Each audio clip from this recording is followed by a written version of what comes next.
నవరాత్రి వచ్చిందంటే మాకు ఒక పెద్ద పండగ. ఆ దసరాల్లో మా అమ్మ మీద పూనకం ఉంటుంది గనక ఆవిడ చాలా ఎక్కువగా భక్తి చేస్తారు.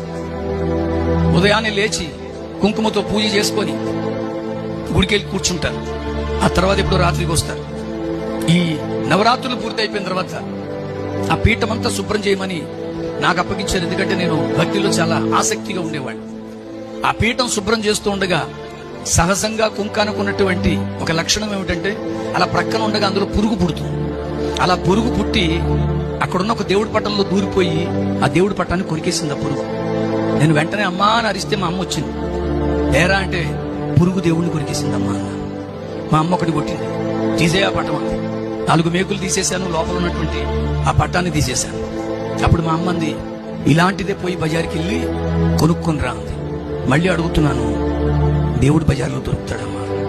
మళ్ళీ కొట్టింది. ఈ దెబ్బలు తినడం కంటే నోరు మూసుకోవడం ఉత్తమని లేచి సిద్ధపడి చెప్పులు వేసుకొని వెళ్తుంటే నా చేతికి ఒక 5 రూపాయల నోట్ ఇచ్చింది. 5 రూపాయలు ఇచ్చానని 5 రూపాయలతో కొనేకు 2 రూపాయలకు 2.5కో బేరం ఆడుకున్నాను. ఎవరిని? అక్కడ మొదలైందండి సత్యాన్వేషణ. సరే, మొత్తానికి వెళ్ళాను, బేరమాడే తీసుకొచ్చాను. పాతదాన్ని తీశాను, కొత్తదాన్ని పట్టణంలో పెట్టాను. ఈ పాతదాన్ని ఏం చేయమంటావు అన్నాను. సింపుల్ గా మా అమ్మ పాడాను. ఇన్ని సంవత్సరాలు దేవుడని పూజలు అందుకొని ఒక పురుగు ముట్టిందని ఇప్పుడు ఇది దేవుడు కాదని నా స్వహస్తాలతో నేనే వెళ్ళి బేరమాడి తీసుకొచ్చింది దేవుడు ఎలా అవుతాడన్నా? దేవుడంటే ఇది కాదేమో. దేవుడంటే మాట్లాడాలి, దేవుడంటే కనబడాలి. దేవునికి స్తోత్రం కలుగును కాక. అలాంటి ఒక సత్య అన్వేషణ నాలో పుట్టినప్పుడు ఇంక అక్కడి నుంచి భక్తిలో ఉన్నానే గాని అదంతా కూడా ఒక సందేహంగానే మారిపోయింది నాకు. ఆ సందేహంలోనే నేను భక్తి చేస్తున్న స్థితి వచ్చేసింది. విచిత్రం ఏమిటంటే ఎలాగైనా తెలుసుకోవాలనే తపంలో ఉన్నానేమో. మా కాకినాడలో ఈ బాలా త్రిపుర సుందరి గుడి ప్రక్కనే మెక్లారన్ గ్రౌండ్స్ అని ఉందండి. ఇప్పటికీ ఉంది. అక్కడే క్రైస్తవ సభలు జరుగుతూ ఉంటాయి.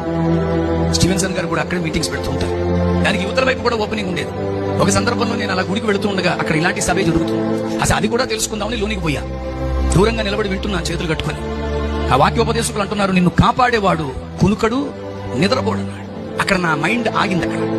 ఎందుకంటే నేను చేస్తున్న భక్తిలో మేము ఆరాధిస్తున్న దేవుడిని రాత్రి అయితే పడుకోబెట్టాలి, ఉదయాన్నే సుప్రభాతంతో లేపాలి.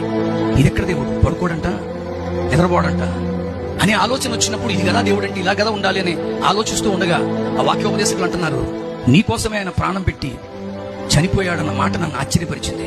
అంతవరకు నేను చేస్తున్న భక్తిలో ఏ దేవుడు నా కొరకు చచ్చిపోయినట్టుగా గాని, అసలు చచ్చిపోయినట్టుగా గాని నేను వినలే. నాకెందుకు అది ఆశ్చర్యం కల్పించి తెలుసుకోవాలని మా ఇంటి వెనకాల ఉన్న చర్చికి వెళ్ళడం మొదలెట్టాను. ఎప్పుడైతే నేను చర్చికి వెళుతున్నానో నాకు బైబిల్ ఇచ్చారు.